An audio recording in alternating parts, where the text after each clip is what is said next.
Je m'appelle Kara.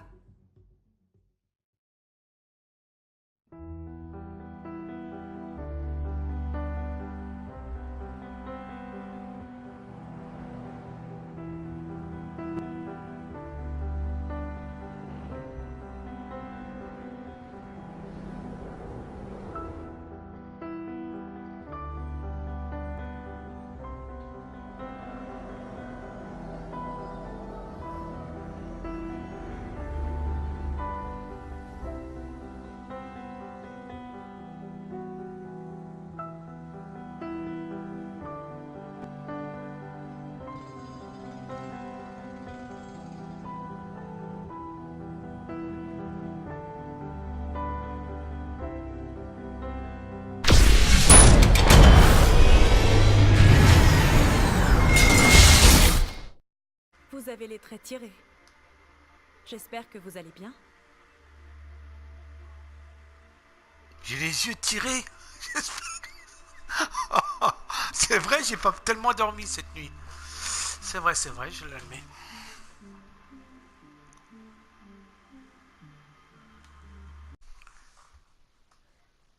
Salut tout le monde, bienvenue sur Détroit Become Human, le 13e épisode. Quantum Dream.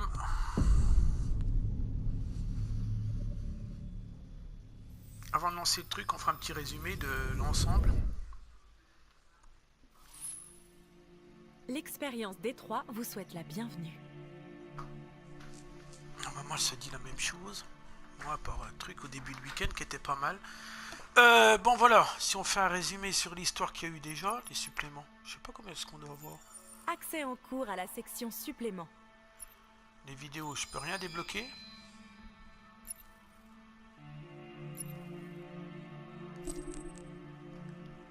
Ah. Allez, on y va. When David and Guillaume got back in touch about making Detroit, I wasn't terribly surprised they decided to make it because the fan response was so intense. So it makes sense that they would choose to do that after the enthusiasm. It was a challenge, and it was just an interesting thing to get my head around how to approach this character now as a different, much older person, and whether or not she had changed. And I'm very happy to say that with Detroit, I've had the opportunity to see Kara grow so much more than I ever expected. You do the housework, the washing, you cook the meals, and you take care of... God damn it, where the fuck's the rat gone now? Alice! Alice! I mean, she starts out essentially how she does in Kara in a very, not robotic, but, you know, android, other way. And getting to take this journey where she becomes more and more human as it goes on. You know, and as an actor, that's a wonderful exploration in every way, whether it's how she sits, her posture, how her voice changes, how emotions change, and how much emotion is based on things like empathy and social experience. And so having, you know, as much material as I got with David to have this huge, nuanced arc was really incredible. Why couldn't we just be happy? This experience has been quite different than the experiences I've had shooting film or TV or doing theater work. I have 83 dots on my face and a really flattering black wetsuit type thing, and you're jumping around with props, and it's kind of like being a 10-year-old imaginative kid, which is fun. There's 80 cameras around us. It's already lit. So we just shoot and shoot and shoot and shoot and shoot. There's no change of sets, there's no hair and makeup, there's no wardrobe, so we move really fast, and we'll go through about 35 pages in a day. Working in TV or film, we'll probably do 6 pages a day. It's kind of acting boot camp. It's like working out constantly. I mean, you're doing this thing, and then you got to do something that's completely other back to back to back. And so that kind of process of working is very challenging, but it's also very exciting because you just have to keep coming up with new ideas, and your head goes all over the place because you're trying to keep track of basically 4 different storylines for each different response. You shot that girl, for fuck's sake. It was a machine that looked like a girl. Yeah, I know what I should have done. I just told you I couldn't. All right, I'm sorry. The fact that David Cade, he's telling like many stories interwoven from beginning to end is super complicated and super impressive, and I have no idea how he keeps it all in his head. He's not just the writer or the director who's seeing this from the outside eye, he's also thinking about the player walking through this space. You know, only somebody who really, really loves not the work, but like these characters and these stories and cares about doing something meaningful would invest that much in it, and it's always inspiring to work with somebody who cares that much. My experience with motion capture is this one. And I found it sort of terrifying in a way, because they said the computer's gonna build you. But then, as we got into it, I realized all the elements of it were still artistic. I just dipped into a really brilliant setup here. I've never seen anything like it. And this won't turn me into a product because I was playing a character. So, it's wonderful. In the game, Detroit comes back because of a revolutionary industrial rebirth. And there's no reason why that can't happen in Detroit, because they have such tremendous infrastructure for millions and millions of people who can very easily support, you know, a new industry. The city is really strong and resilient, but the city has also been through so much. You see the damage, but it takes that time of kind of rebuilding and reinvesting into the city that I think is happening slowly but surely. The potential of Detroit as a city is something that this game does a lot of justice to, because it would be easy to look at Detroit as some place that used to be, and that's not the case. This game provokes a lot of conversation and reflection on our potential near future engagement with machines. That's what we are to them. There's merchandise on display in a shop window. I think that a group that feels marginalized, feels like they deserve and have earned access to themselves and the environment around them, and are trying to figure out a way to articulate how to get freedom. What was I designed to be? Their slave? Their toy? It plays with your comfort levels. You think that this is fine, you're comfortable with it, until something blurs the line and throws you off, and now do I feel differently about whether this should be allowed? Should it be banned? Should it be encouraged? You're gonna ruin our lives, and for what? For a bunch of machines? They are not machines! They are alive! I'm alive! You're alive! They're nothing! There are lots of comparable comparisons to any type of persecution of religion, race, etc., dating way back. It can't just be a video game where you shoot 'em up or where people make these choices to do whatever. I think that's the whole point. You have the choice, and you can either choose to go in one direction with your character or another. And I think that's going to be very telling about the gamer. Very telling. I think there's going to be a really strong reaction to this game, which has such a strong perspective. I'm that much more proud of it now to get to be a part of it, because it's important.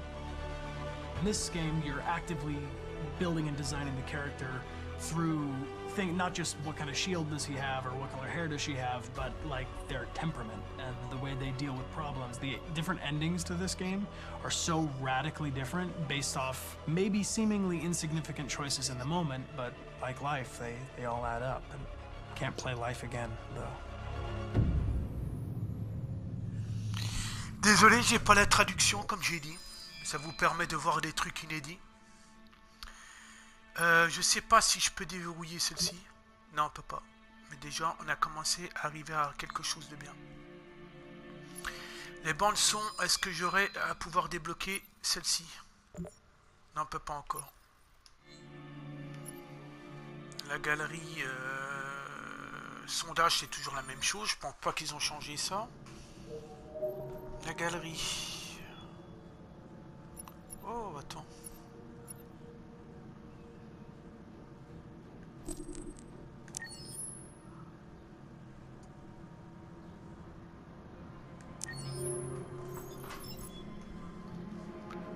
Qu'est-ce qu'ils nous disent sur elle?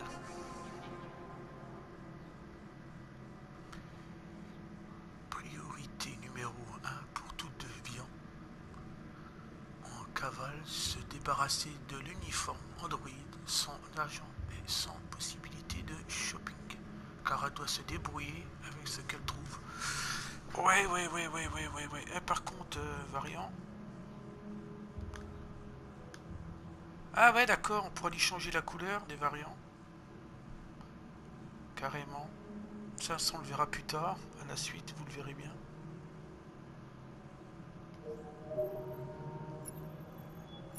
Oh oh.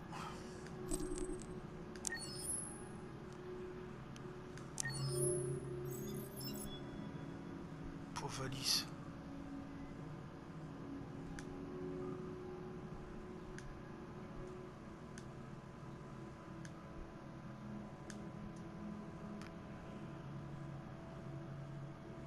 Ouais.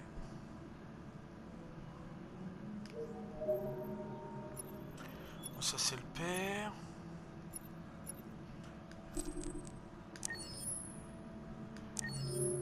Il doit pas être beau la vache. Ah ouais. Marcus, dans l'état qu'il est après.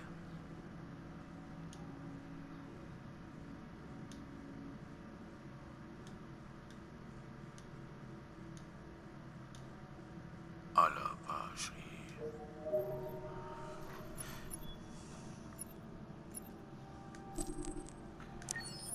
Vous allez me dire que je fais n'importe quoi, mais...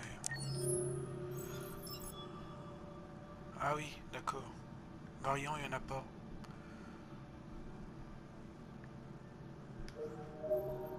Je sais pas. Du coup, je crois que Marcus, vous le verrez par après. Du moins, vous l'avez vu, là. L'épisode que Marcus était...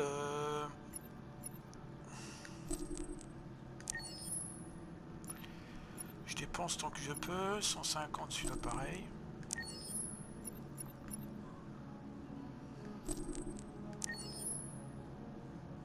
Vous vous rappelez, c'est le questionnaire de l'Android, l'épisode avant. Qui c'est qu'on a d'autres à débloquer?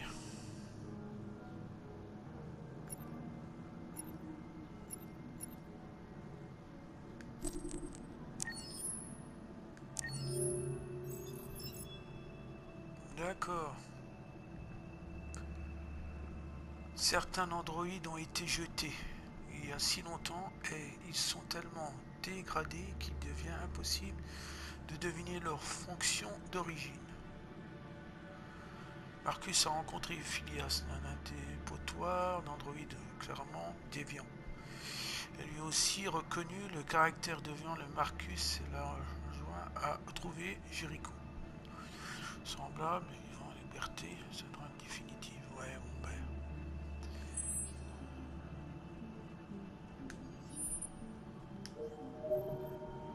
Putain, la gueule, qu'est-ce qu'ils deviennent, toi, que les balances?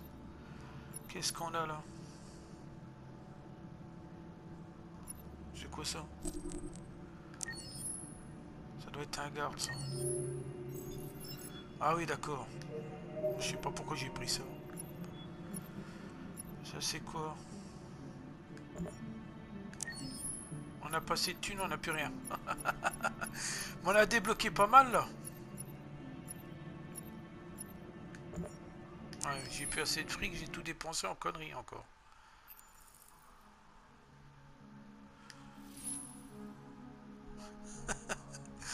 Je dépense. Je sais pas combien qu'il reste et puis on va balancer la suite. Alors, le bilan, j'ai cru que Marcus était mort. Faites compte, il est vivant. En tout cas, merci d'avoir suivi cet épisode. Salut, bye bye, puis à bientôt.